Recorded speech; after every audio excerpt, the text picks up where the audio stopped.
In the frozen mountains of wartime Yugoslavia, there were no convoys, no steady airdrops, and no reliable supply lines. The Yugoslav Partisans, one of World War II's most effective resistance forces, fought surrounded on all sides by Axis troops.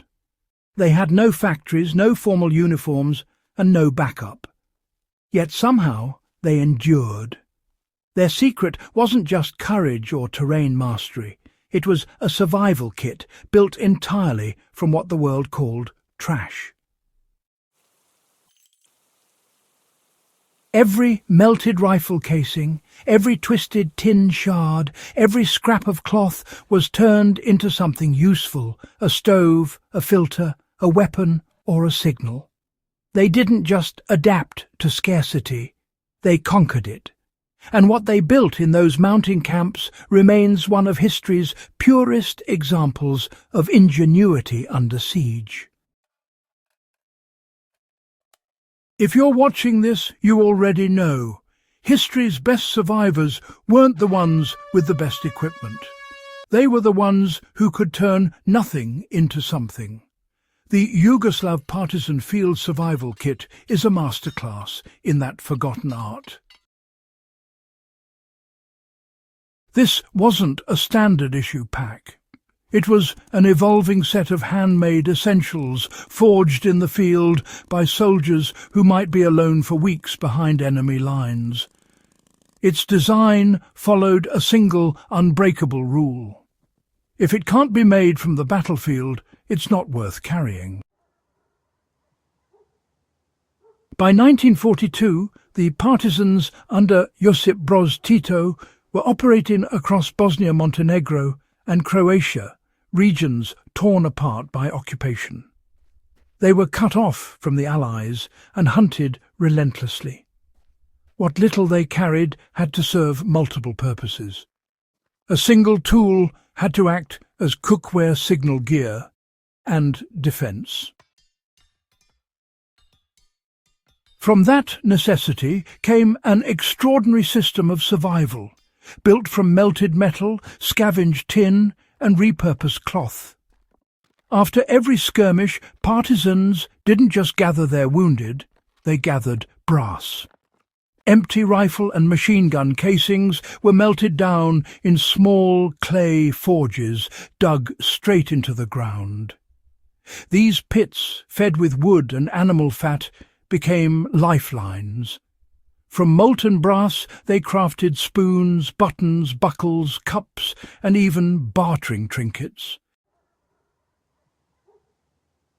A typical partisan might carry a brass cup that did everything.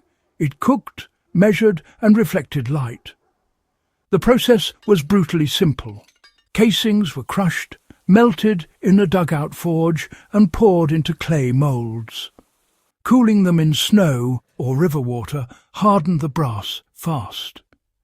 The results were rough but indestructible.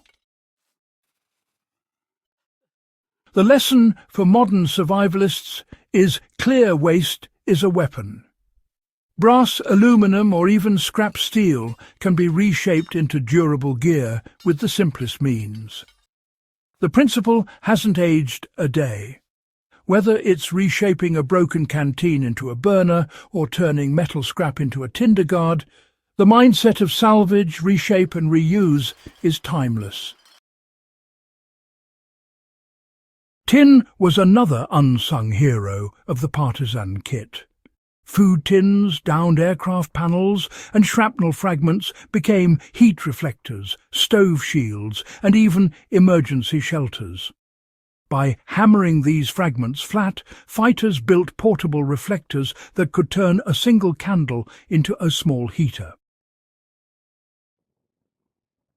They dug shallow trenches, lined them with tin, and placed a tiny flame or wick lamp inside, creating a pocket-sized heat tunnel.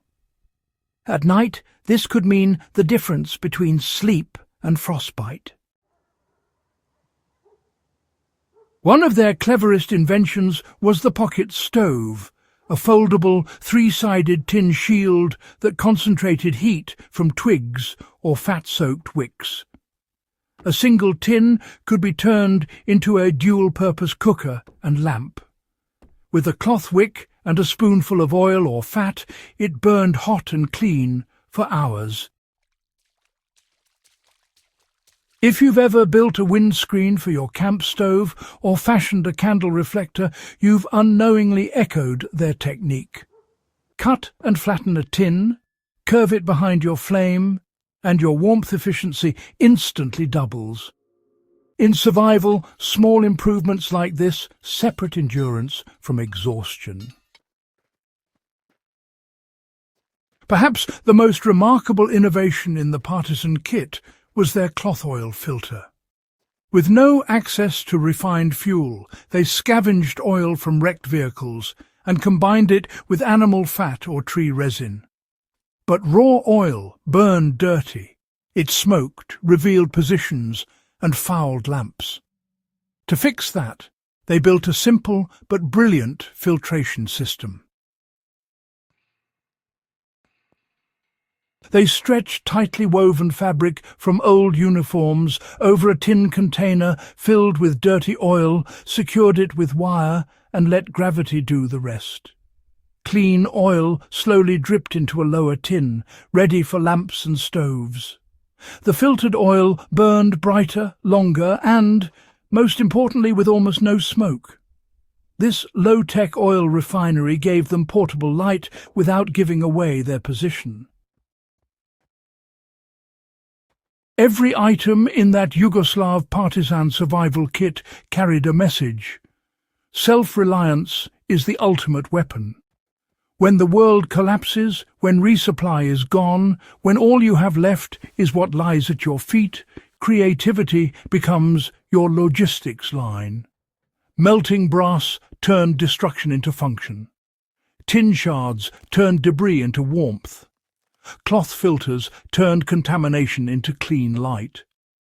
None of this required complex machinery, just willpower, basic chemistry, and fire. Their gear wasn't sleek, it wasn't polished, but it worked. And in the mountains of Yugoslavia, where temperatures plummeted and supplies vanished, working meant living. Modern preppers and field engineers still study their methods for one reason. They represent the highest form of practical resilience. To survive without infrastructure is one thing, but to thrive under siege, building tools, heat and light from battlefield scrap, is something entirely different. If you want to apply these lessons today, start small. Craft a tin can oil lamp. Try filtering cooking oil through woven fabric. Practice reshaping aluminum or brass into usable items. These aren't gimmicks, they're actually training your brain to think like the survivors who beat impossible odds. The Yugoslav Partisan field kit was never mass-produced. It wasn't standardized or supplied by any government. Instead, it evolved through trial, necessity, and sheer survival instinct. Every hand-forged tool carried the story of someone who, just refused to surrender. This isn't just history. It's a manual for endurance, a living lesson in what happens when innovation meets desperation, and really a reminder that the most powerful survival gear on Earth has always been the human mind.